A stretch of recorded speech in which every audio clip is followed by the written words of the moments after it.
Good afternoon, everyone. My name is Geraldine Jerry Burton, and I work with CTAC, the Community Technical Assistance Center, and I would like to welcome you to today's webinar, How Can Youth Power Help Your Organization Implement Youth Peer Services? Before we get started, I want to take a moment to orient everyone to the WebEx system so you know how to participate in today's event. If you have not done so already, please call into the webinar using the audio conference information found in the Event Info tab above the slide deck. Upon joining the webinar, you will be placed on mute to avoid background noises that may distract others from listening to the webinar. If you come across any technical issues during the webinar, please chat to the host who will be able to assist you. You will have the opportunity to submit questions to today's presenters by typing into the chat box located on the right side of your screen. Click the dialog bubble on the top right toolbar and it should appear. In an effort to ensure we are able to get to as many questions as possible, you may send in your questions at any point during the webinar, and we will address as many as we possibly can during the Q&A portion of today's presentation. With that being said, I would like to introduce our presenters and welcome them. Our first presenter is Azaria Wittenkan and Mika Gonzalez. Azaria is currently the Youth Peer Services Training and Credentialing Coordinator for Youth Power. For the past 2 years, she has been the Regional Youth Partner for the Western region, where she supported, connected, and provided agencies and youth peer advocates opportunities for professional development to strengthen the current services and prepare them for the changes to come. Mika is currently the Central Regional Youth Partner for Youth Power and has worked to support agencies to effectively integrate youth-guided practices. She is also one of the founders of Free to Be, a youth power initiative to provide a statewide peer and resource network for LGBTQ+ young adults and potential support. So with that being said, I will turn it over to our two presenters, and they will come to you in their own way. Thank you. Hi, thank you very much, Geraldine. I'm Azaria. Today we're going to introduce you to Youth Power and the services we provide to help programs across New York prepare to provide youth peer support and training, a new Medicaid state plan service. Youth Power is the agency that will be training and credentialing those youth peer advocates. This webinar will include an overview of youth peer services, information on training and credentialing requirements, and ideas about how Youth Power can support your agency and youth peer advocates across New York State. I'm going to actually switch it over to Mika now, and she will introduce you.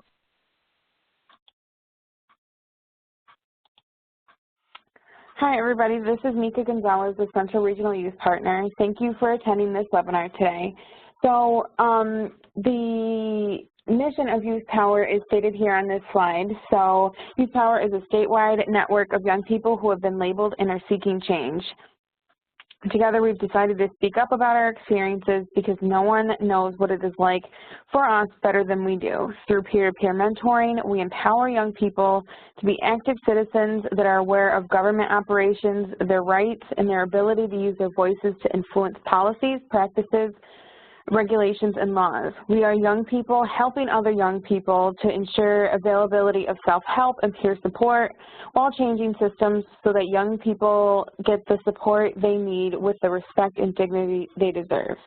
A lot of our motto at Youth Power is nothing about us without us, which you will see time and time again with anything Youth Power related. So at Youth Power, we work across systems and disabilities. So systems such as mental health, special education, foster care, juvenile justice, addiction, developmental disabilities, independent living, youth development, special health care, as well as any intersecting identities that fall on these systems and disabilities.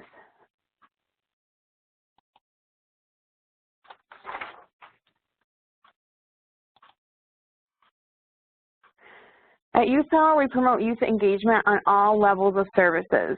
So that means individual supports and services, community/county planning and oversight, regional, statewide, federal, and even international.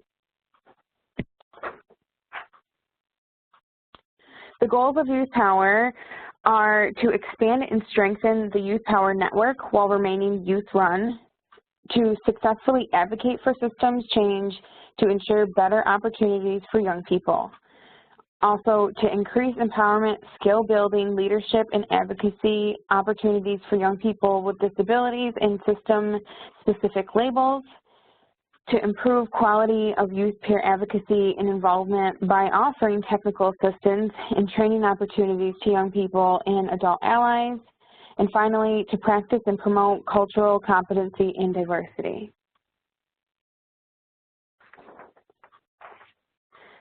At Youth Power, we have a Youth Power board.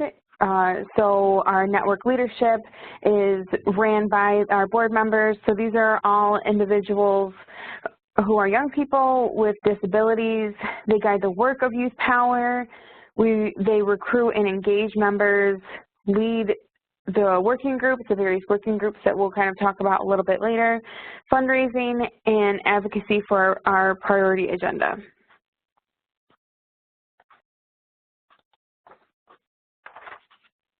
Our vision and our goal is to create an accessible, empowering network to ensure accessibility. We empower young people to learn about the history of disability and have pride in having a disability. Youth-friendly is people-friendly, so we really reiterate that to many agencies and support systems that being youth-friendly is really being friendly overall. We enhance the importance of identity, and we promote a sense of belonging.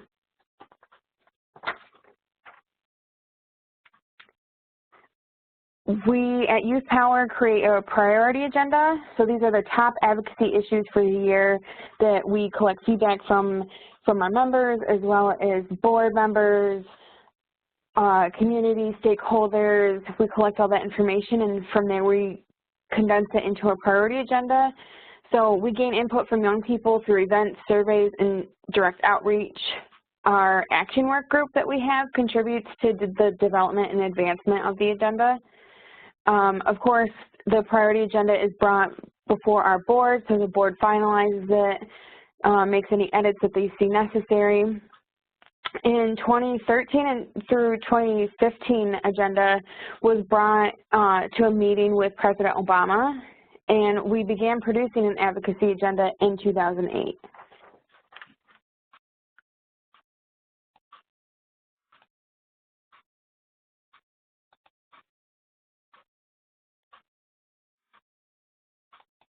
All right, hi guys, this is Azaria. Thank you, Mika. I'm going to talk about Youth Power's growth over the last few years. In 2005, we hired our statewide youth coordinator for Families Together in New York State through OMH funding.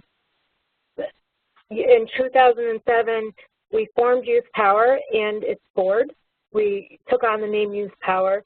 In 2008, we received funding for the National Youth Leadership Network to build membership and working group infrastructure. In 2010, we received juvenile justice prevention funds.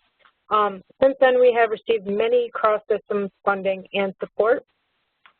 In 2011, we reached over $500,000 for our annual budget, and just in 2007, we reached $1 million annual budget from diverse sources.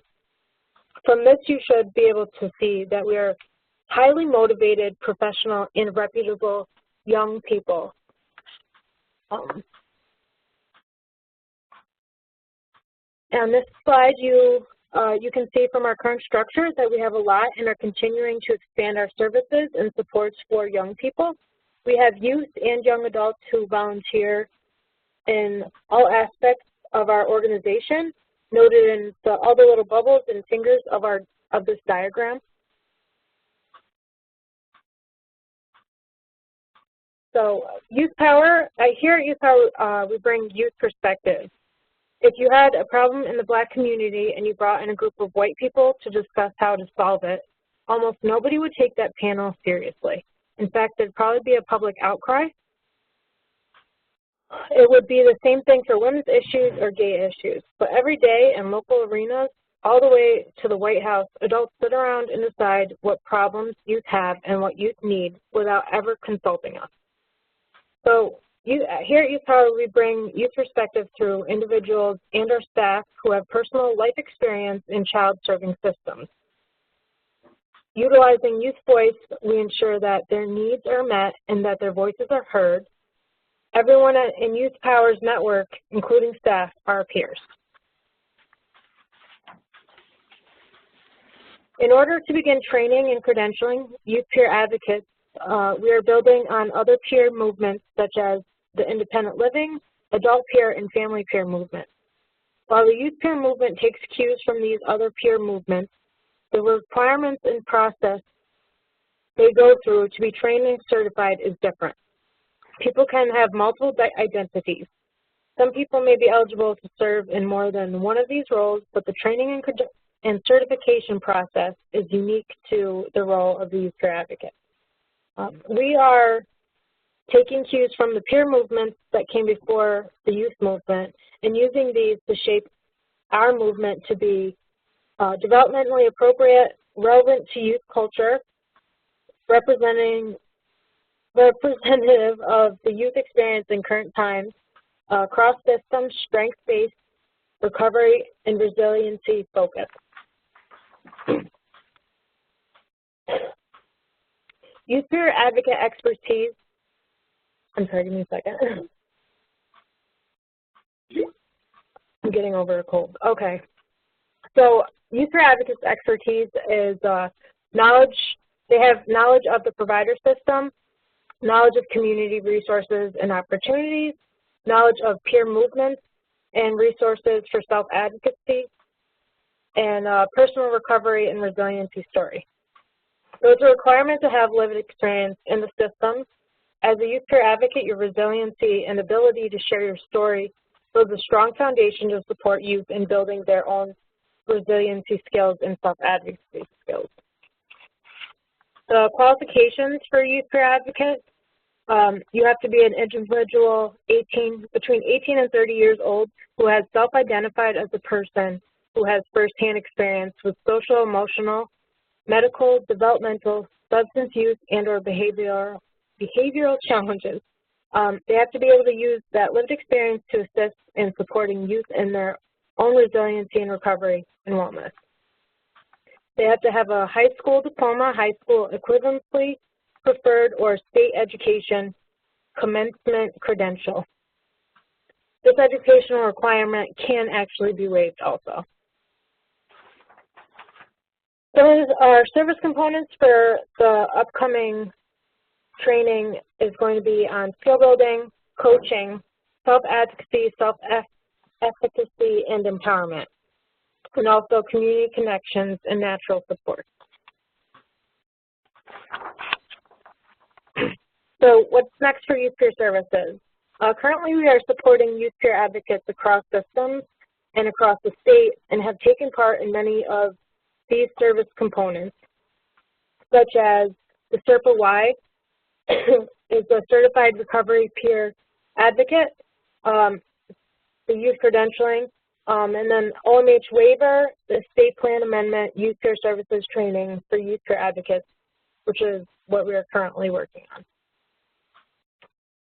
We're also involved, we have funding and support the system of care to support and integrate youth peer advocates on the wraparound team.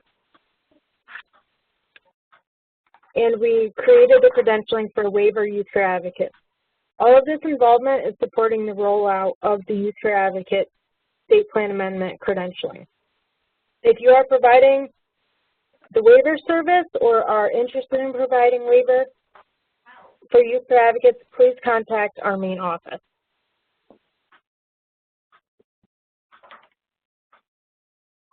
Currently, for the state plan amendment, youth peer advocate provisional credentialing requirements requires that the youth peer advocate has completed level 1 online training for youth peer advocates, submitted 2 letters of reference, and agrees to participate according to the youth peer advocate's code of ethics and demonstrates qualities of leadership.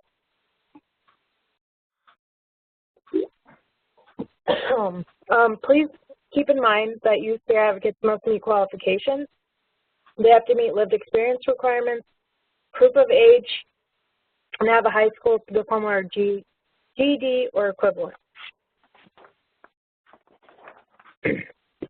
For the youth peer advocate level 2 requirements, I'm sorry, they have to complete level 1 and 2 training for youth peer advocates, submit 3 letters of reference, agree to practice according to the youth peer advocate code of ethics, demonstrate qualities of leadership, have documented 600 hours of experience, complete 20 hours of continuing education for every 2 years, and have 3 consultation calls. Our current 2008 timeline is quarterly. In April, we have the rollout for level 1 will be available, and then youth peer advocates will be able to obtain the provisional credentialing. In July, levels 1, 2, and the in-person training will be available, and youth peer advocates will be able to obtain the full credentialing, and services will become fully Medicaid billable.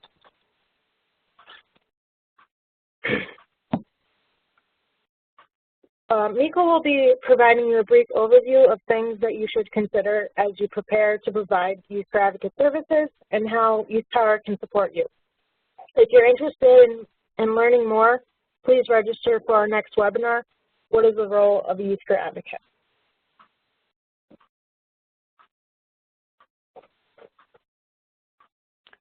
Thank you, Azaria. So like we kind of already mentioned, excuse me, we are encouraging agencies and programs to consider their readiness for youth peer advocate services and for employing youth peer advocates in those programs and agencies. So some of the things that we'll talk about today are just general overview, kind of tips and ideas of what you should be preparing for and if you're actually ready. But like Azaria said, the second webinar that's coming after this is on the 22nd from 1 to 2, and that will dive in a little bit deeper than what we're going to cover today. But just so everybody kind of has that on their radar, make sure that you sign up for the second webinar. So this is just a short checklist that we've collected and put together to help agencies and programs assess what you have already done to prepare for youth peer services. So ensuring the organization understands what the youth peer advocate role is a crucial part of this, making sure that everybody understands why youth peer advocates are here, why their roles are important, and how they need to be supported. Also addressing attitudinal barriers.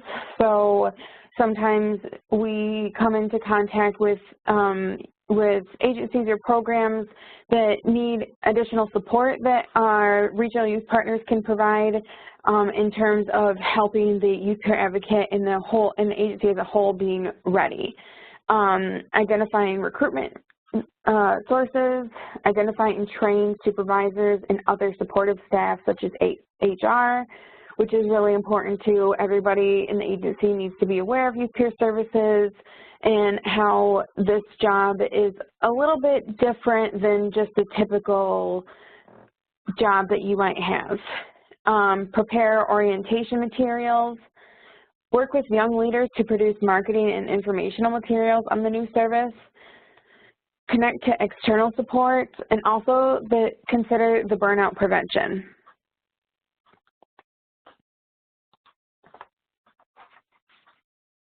Before you consider hiring youth peer advocates, your agency,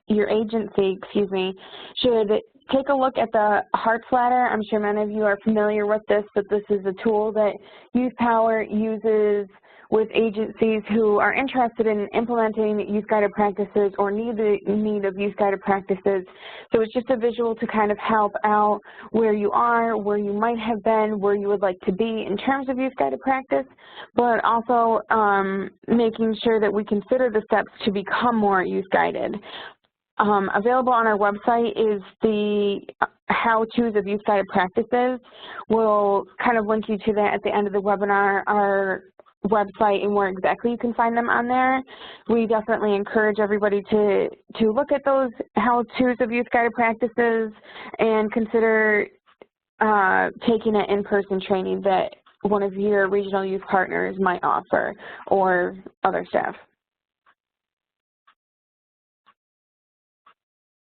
So what does Youth Power provide? So quickly, we're going to go over technical assistance, networking, education, and support. By far, these are probably the most utilized services that we provide. There's definitely more components, but for the sake of today's webinar, we're just going to focus on these three. So technical assistance is a big portion of what we do. So Youth Power provides technical assistance in three key areas: supporting self-advocacy, implementing youth peer services, and increasing youth-guided practices. So the self-advocacy component is really to help young people be empowered, to teach those skills, to be knowledgeable about those skills. Implementing youth peer services is, as we just previously discussed, is important, and that's something that Youth Power can help out with. And increasing youth-guided practices, again, you can take a training with us, we can come in and speak to staff, we can do an avenue of different things, but these are really the three main ways that we focus on our technical assistance. Youth Power has supported youth peer advocates and agencies to integrate services by providing trainings to agencies on youth-guided practices, so what I've kind of talked about before, supported the creation of the youth peer advocate job description, supported agencies with interview questions and orientations of youth peer advocates, supported youth peer advocates in structuring youth support groups, collected feedback from youth peer advocates to improve the services, brought agencies together to encourage strengthening the youth peer advocate services, and creating an assessment for the integration of youth peer advocates into your agency.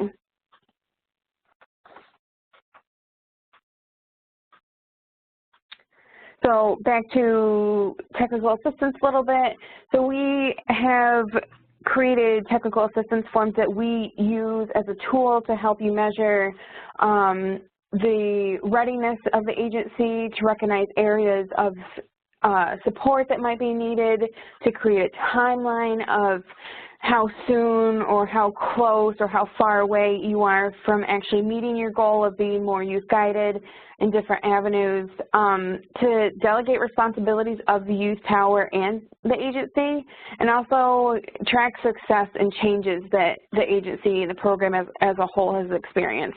If this is something that you're interested in or your agency is interested in, make sure you contact your regional youth partner, and that's something that we can help assist you with.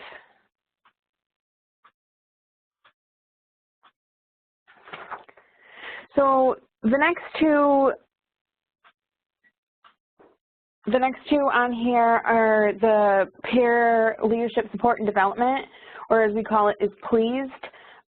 This is an opportunity for peers to come and learn about different areas professionally that might need to be developed. So in the past, we've held pleased on boundaries, on on taking initiative, different various topics. These topics are chosen by the youth peers that come to us and are in need of support and development.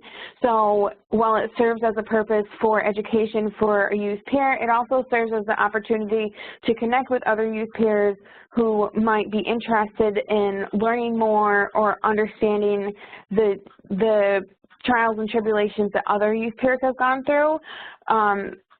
Currently, this is being offered in a couple different regions, but we will soon, this will all be soon active statewide. We also have what we call YPA, the Youth Peer Advocate Leaders Network. So the Regional Youth Peer Workforce Coalition meetings for the Youth Peer Advocates and their supervisors are also being developed across the state. So that's something that currently a couple of different regions don't offer, but it will soon be a statewide initiative. So that's an opportunity for the Youth Peer Advocate and their supervisors to come and have an opportunity to kind of meet and understand different stuff that's kind of going on.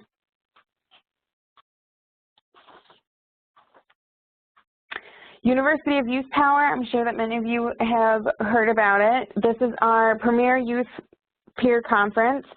It's going to be held this year, June 23rd through the 26th. It's a 4-day conference modeled after a college-like experience. There are 2 different majors that the young person can decide what they would like to learn more about. So there's a systems advocacy component and there's also a peer advocacy component. Each of those majors have classes that are tailored to learning more about what it means to be a peer advocate or a systems advocate.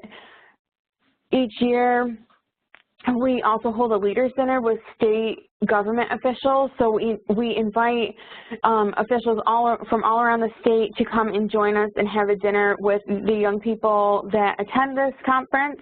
And young people are able to sit with their designated officials and talk about their concerns and even just get to know each other. This is a learning opportunity for both sides. So for the leader who attends and also the members that we have that also attend are able to kind of have an opportunity to sit down with each other and really get to understand the perspectives and different elements to various subjects. This year we will be offering an opportunity for continuing education credits. I will say that this is a wonderful opportunity that I have been able to experience for the past 2 years. My first year I was a young person who attended, and then this past year I was able to attend as a staff. I learned many different things that I didn't really expect, but it was also a cool opportunity to network with other young people across the state. You got to learn what they were going through, what they've experienced, what their challenges were. So anybody that is looking to get the Youth Peer Advocate Credentialing, we really encourage to attend the University of Youth Power.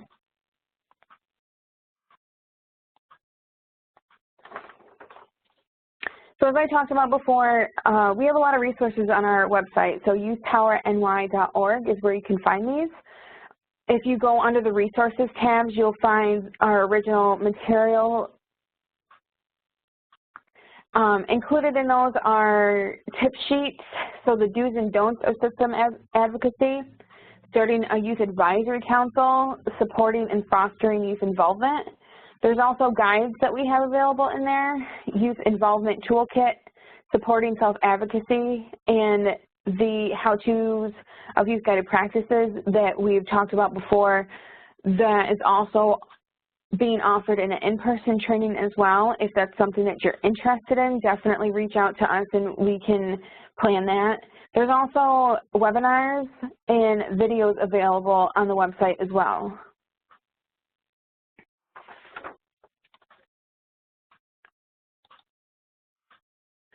So we've talked about our regional youth partners. So there are 5 across the state that each cover a region of the OMH map.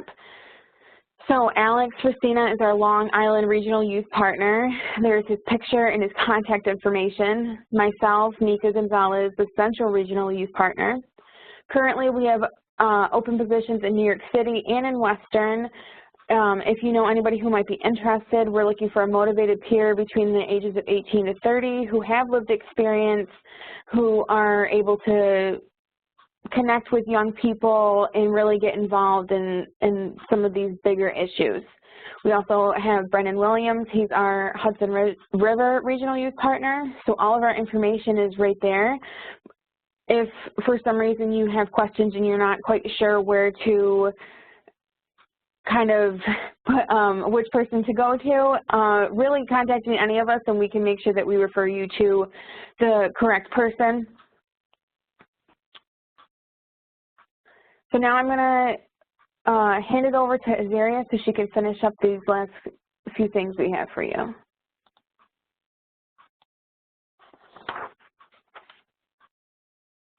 Hello again. I'm just going to talk quickly about our next webinar. It's part 2 is what is the role of a youth career advocate. It's going to be on January 22nd from 1 to 2 p.m. In the next webinar, we will be sharing on how to prepare your agency for youth career advocates, how to support youth career advocates within your agency, and really it's just learning more from the mistakes of others. We'll offer more practical tips and to really integrate youth career advocates. I hope that throughout this webinar you we're really able to pick up on how supportive youth power can be for your agency. And please be sure to contact your regional youth partner to ensure that your agency is youth guided and is able to support your youth career advocates coming on in the future. And now and if you're interested in registering, please visit ctaxnewyork.org to register. This is our toll-free number. We'd like to take this time to answer a few questions that anybody has. Okay, so first and foremost, I want to say thank you, ladies, so much for the information that you shared with us this afternoon in reference to youth power. Now we're going to begin to answer some questions in reference to today's presentation. And I just also want to remind you that you can continue to submit questions to the chat box if you have any. So our first question is, what is the target population, meaning age, for the service?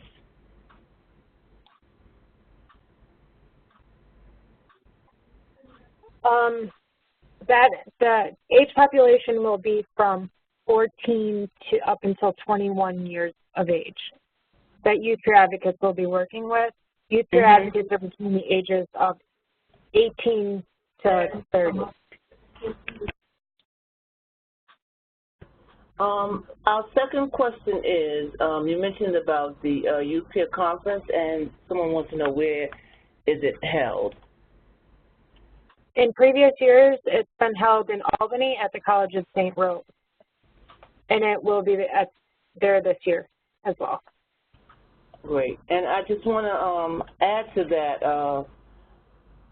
I have heard great things about that conference. I know several people who have attended the conferences as presenters, and I've heard nothing but wonderful things about it. So keep up the good work. Awesome, thank you. That will also be where our continuing education for youth career advocates will be, predominantly. Okay. All right. The next question is, are you aware of funding RPFs coming forward via OMH or OASIS? Can you repeat that? The question is, are you aware of funding RFPs coming forward via OMH or OASIS? Not at this time. Okay. Okay. Next question. Do any of your youth peer advocates have prior criminal justice involvement. This is a two-part question. We were wondering if the youth peer advocate model would permit criminal justice history since we specialize with youth programming in this area. Thank you. I don't know what area that is, but. I'm assuming that they work with young people in juvenile justice. That will really be, currently that's going to be based on the agency and the agency's requirements. Okay. Someone says they have a self-advocacy group in Caracas County. I think I said that right. And we would be interested in Youth Power coming to visit us and find ways to work together. Would you be interested in talking? We would be interested in talking more. Please have them contact our 1-800 number, the toll-free number here. And currently we don't have somebody in the Western region, but we will be hiring hopefully sooner than later. So just have them get in touch with Youth Power for now. Okay. And we'll try to do our best to support them until we can bring on a regional youth partner. All right. Let's see. What training is available for supervisors, and are there any dates currently set or established? Currently, we have our Youth Peer Advocate Leaders meetings that were discussed. Those are in development. So if you're interested in being involved with the Youth Peer Advocate Leaders meetings, please contact Youth Power or your regional youth partner who will get you on an email list and get that information to you in the future. Okay, great. I would also like to add, because we are in the development of creating the YPAL statewide, if that's something that you are interested, please contact us, because we would also like some of your feedback. What are some areas that maybe you would prefer that we focus on first rather than later? So any feedback or anything in terms of that, you can contact your regional youth partner or just info@youthpowerny.org. And we can certainly help you with that. Thank you, Mika. Great. Yes. Okay, next. Someone wants to know, will you be at the Legislative Day in February, and will you be presenting for Youth Power?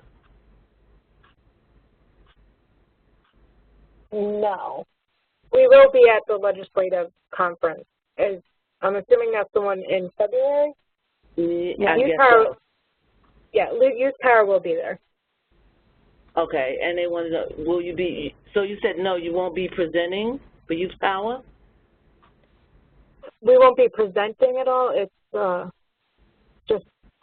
Someone will be speaking, right? Yeah, it's specific for the Legislative Awareness Day. Right, and you usually have a table there as well, so you'll be having a table as well?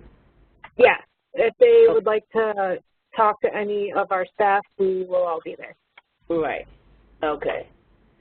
So I am I think that's SERPA, CRPA-P, and am really interested in working with youth. I am not a youth myself, so what do I need to do in order to become a youth advocate? What training would I have to take? The SERPA-Y, I believe, is based on, you might have similar qualifications. The Youth Peer Advocate Credentialing for the state plan amendment is very specific in the age range. If you are not within that age range or not a peer who's been involved with systems, you are not qualified for this position. And if you take the position within an agency, the agency will not be able to bill for that service. Right. Absolutely. Oh, it says, can a youth peer advocate who has turned 31 years old continue to work as a youth peer advocate? We would, I believe no, is my answer. They would be required to find another position within the agency that they're working with, or transition into providing peer services or supervisor position within the agency. Over the next few years, we are encouraging agencies to fill supervision roles with former youth peer advocates. Great. Can you explain a little more about preparing the agency for youth peer advocates? We will go a lot more in depth with that in our next webinar on the 22nd. Okay. And if you have any questions more for that or want any support, you can always reach out to Youth Power. Great. I'm sorry, go ahead. I'm sorry, I wanted to add something. So I think sometimes people might get a little bit confused with when we talk about preparing for youth peer advocate services. And so just to be clear, historically Youth Power has been trying to do this work for a very long time. And what we've learned from the various movements, the Family Peer Advocate movement, the youth movement, stuff like that, is that sometimes you can't just throw a youth peer advocate into a position and expect them to blossom. There are a lot of different barriers that youth peer advocates kind of come in contact with, and so that's why we've had to kind of come in with support, because sometimes an agency might be supportive of a youth peer advocate, but maybe a program specifically isn't. So when we talk about are you prepared kind of thing, that's kind of what we're referencing to. A lot of things that we also reference as well is a youth peer advocate has the same expectations as any other employee would. There's a lot of talk around, well, if they do this or if they do that, and the thing is that this is a legitimate job and a legitimate experience. And so that when we say those things, that's what we kind of mean, because we're learning from past experiences, and we want to make sure that everything is kind of smooth going, if that makes sense. Absolutely. Next question. Where can agencies find the sample job description and sample interview questions? They can contact their regional youth partner for more information on that. Okay. All right.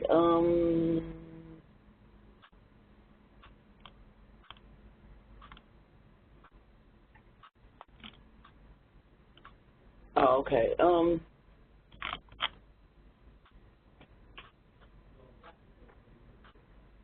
Would Sullivan County be covered under the Hudson River jurisdiction?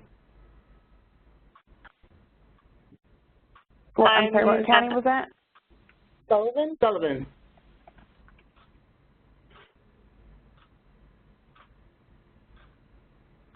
We can find out. Right. Yeah. You can actually find out right on our website. Okay. As someone who is new to Youth Power and youth advocacy in New York State, can you describe what exactly the youth peer advocates do or get involved?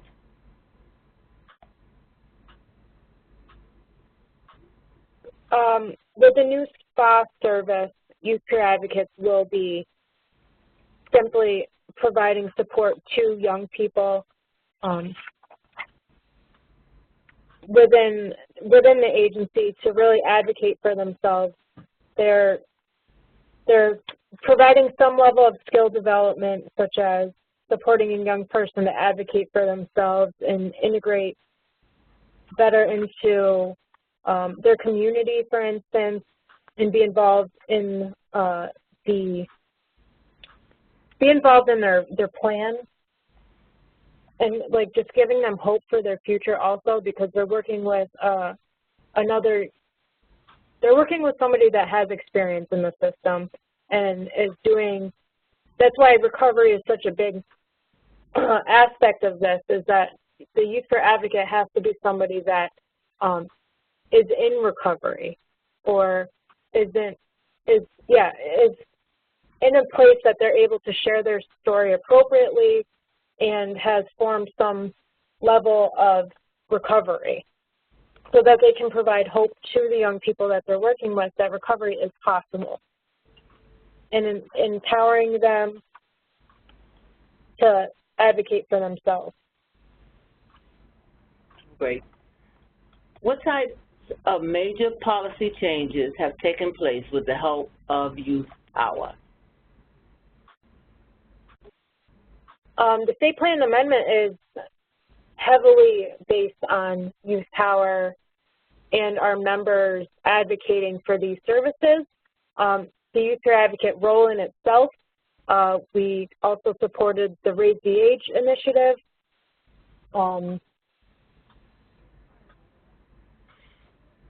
The regional youth partner positions were created and have been around since, I believe, 2007, but the regional youth partner positions were created as a response to major systems advocacy needs. So there was a need for our former director, Stephanie Orlando, founded Youth Power and was a major change stakeholder in this whole youth care movement, and she was able to do a lot of work, and as a result, because she used to be the statewide youth coordinator, so it was just her for the whole entire state, as a response to some of these different kind of advocacy changes that needed to be taking place, regional youth partners were the essential, what's the word I'm looking for? They were created in response to that. So then now regional youth partners are in charge of individually covering their regions and making sure that policy continues to change. A lot of the major policy changes in our priorities are outlined in our priority agenda, which is available online. So you are kind of, once you read it, you're kind of able to see kind of where we were and who we are now and where we're going now that we've got this new credentialing responsibility. Okay. Another question, is the driver's license a requirement for youth peer advocates? It would be agency specific. So it depends on where the agency is and whether or not they have public transportation available. Okay. If I am already a youth advocate, do I still need credentialing? To bill Medicaid, yes. You would have to go through the certification process. If a staff member is assigned to a youth as a youth peer advocate, can they also work that same youth providing other OMH services such as respite? There cannot be a duplication of services. So if they're working, there has to be a clear definition between positions. If they're working half as a youth peer advocate, so many hours, and like half in a respite, it would be based on the agency, but they can't duplicate the service. Right. So if a young person was interested in joining Youth Power and their parent or caregiver was concerned and needed support, how would you address this? We would try to find other services that the family member could be involved with. We have an extensive network of agencies that we work with and partner with. And we also are in collaboration with the family movement.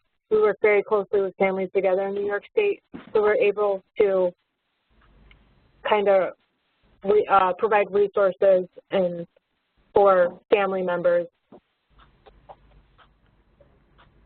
All right. How long does the credential last? Do you have to do it yearly or only once? They would only be required to go through the credentialing once because it's based for so many years. We only require that they have the learning, what is it called? the continuing education credits, yeah, 20 hours every year, I believe it was.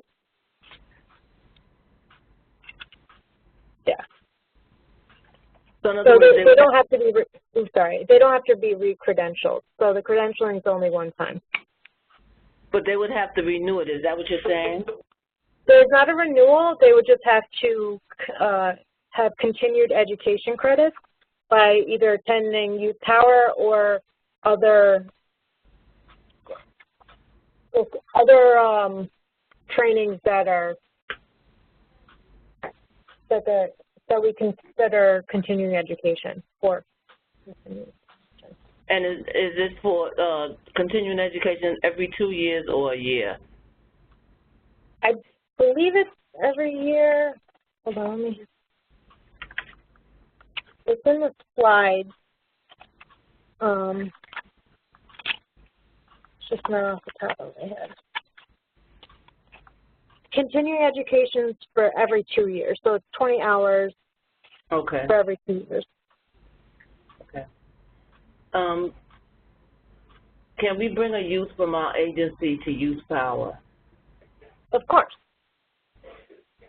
There's many ways that young people can get involved in Youth Power. You can take a look at our website, and we have tons of work groups. We have our regional teams if they want to be involved in our Free to Be initiative or any of our work groups. Each of the regional youth partners also has what we call a regional team, so that's a group of young people who help kind of guide what's going on in the region, provide feedback and other opportunities. Part of being on the regional team is that each regional youth partner is also in charge of creating a forum for the region. So I know for myself, last year I put on a forum about stigma and what that means and what that looks like. This year, I'm hopefully anticipating the approval of my regional team to approve 2 separate ones because the central region is 20 counties, so I definitely want to spread the wealth there a little bit. But the regional team is in charge of the topics and everything. I mean, we're completely youth guided. So while there's the youth peer advocate component, that doesn't mean that other young people cannot get involved. So kind of like Azaria said, like work groups, you know, things like that, Free to Be. If you ever get a chance, shout out to Harnessing Hip Hop in Long Island. That's a really cool opportunity for young people to get involved using hip hop and art as a form of self-expression. We've got a lot of different things going on, so this is not, the Youth Peer Advocate credentialing is tailored to a specific age range, but other young people can, of course, also get involved in Youth Power. Okay, this question is for Mika. Does the Central Regional Youth Partner cover Watertown, the North Country? Yes, I certainly do. Okay. And another question is, does the Regional Youth Partner work closely with the family advisor in the regions? Most definitely. The family peer advocates and even the parent advisors of each region, we have a very collaborative relationship. So I know I can only speak for myself in the central region. I'm involved with a lot of the family peer advocates meetings and different things like that, but we all collaborate with each of the parent partners that are in each region, and they're kind of a source too that we utilize to spread some of this information. So again, we just like to keep things open and collaborative, but most definitely they're one of our most supportive relationships that the regional youth partner has. Okay, all right. Additionally, Youth Power is really working very closely with the family movement to develop our movement. We're also, so Youth Power, our regional members any of our youth groups are mostly over the phone. Our forums are our only big things in person, and any like events that we have are in person. Much of youth involvement that we have is based off of like the phone, or meetings, it's all electronic-based technology, so like using like Skype type services, we utilize GoToMeeting, but much of our advocacy is technology-based in our meetings. All right, so that's the end of our question and answer session. And on behalf of CTAC and our presenters, I would like to take this opportunity to thank you for joining us today and have a great rest of the day. Thank you so much. Bye-bye. Thank you.